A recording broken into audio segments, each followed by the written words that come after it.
The other story that caught my attention, just news story, and it's I have a different takeaway from it than a lot of other people. Brad Parscal. He is the former Trump campaign manager, so he had a big job. And I don't know the guy. I don't know anything really about him. I mean, I know some things about him, but I've never met him. I have no personal relationship with him. He was arrested. There are allegations of threats of self-harm, that he was going to commit suicide. Daily Mail today says he's under investigation for stealing a lot of money.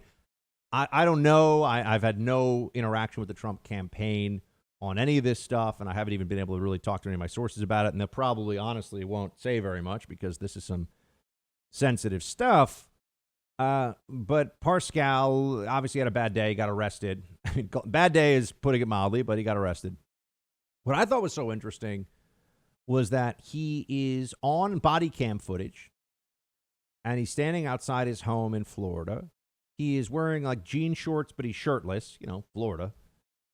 And the police say, get on the ground, but they say it twice to him while an officer is moving toward him to tackle him.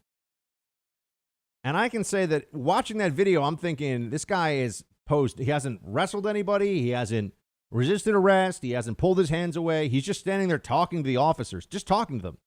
And all of a sudden, an officer's like, get on the ground. And I mean, there's about a 2-second pause before he's just straight up NFL-style linebacker tackled. He's shirtless on the cement.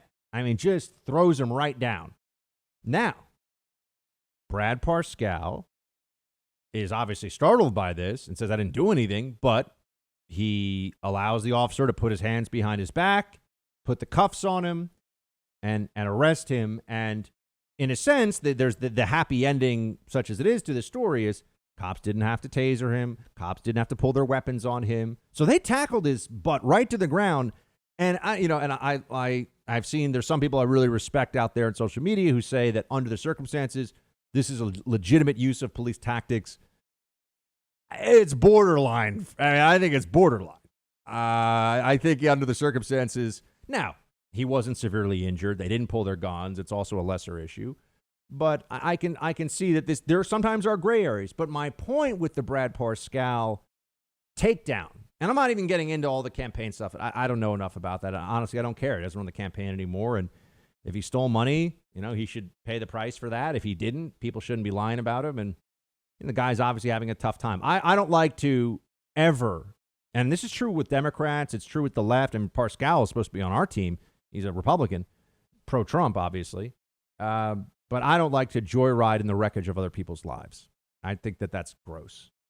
And this guy is obviously going through a very difficult circumstance. And like I said, I've never met him. So I just see this and I feel badly for anyone who's threatening suicide. You feel badly for the guy. If he was in fact threatening suicide, we got to see what the facts are. But I just look at this from the perspective of somebody that all summer, one of the things I kept seeing in the media, pushed all the time. I talked to you about the fundamental lie of Black Lives Matter is that black men are being hunted by police without consequence out of racism systematically or systemically. Both, you could argue. And that's a lie.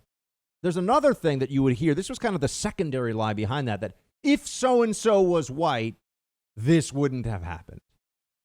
And I think that the Parscal takedown, here you have a famous Trump-supporting white millionaire who is, to my eyes, not a threat when he's taken down to anybody. He's not, they could have said, sir, put your hands behind your back. They said, get on the ground, which would unsettle me a little bit for a second, too. What do you mean, get on the ground? And they could have said, sir, you're under arrest, put your hands behind your back. And then if you won't, but they went with get on the ground.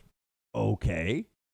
And I understand procedurally, they heard there were weapons there. And look, but the point here is that the cops often rough people up, including white males.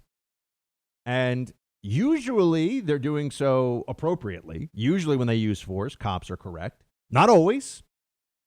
And, it happens to people all the time. And that's not a justification. It's just let's live in reality, folks, okay? If Brad Parscal can get suplexed on the pavement outside of his own home when he's shirtless. What, they thought he had a gun hiding in his tiny jean shorts? I mean, maybe, but unlikely.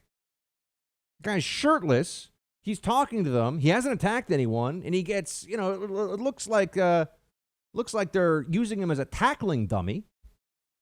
And my point here is just, you know why it didn't result in tasers and gun? Because he did not resist arrest, and there's a lesson here. When the cops are saying, you're under arrest, you're coming with us, you have to comply. You don't get to talk about a history of systemic this or that. No. You have to comply. If there's excessive force, you take that up in the courts. You don't get to just say, I'm sorry, I'm going to see if I'm stronger than this cop now because I don't want to get arrested today.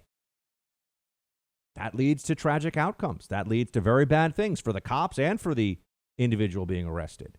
There's a lesson here.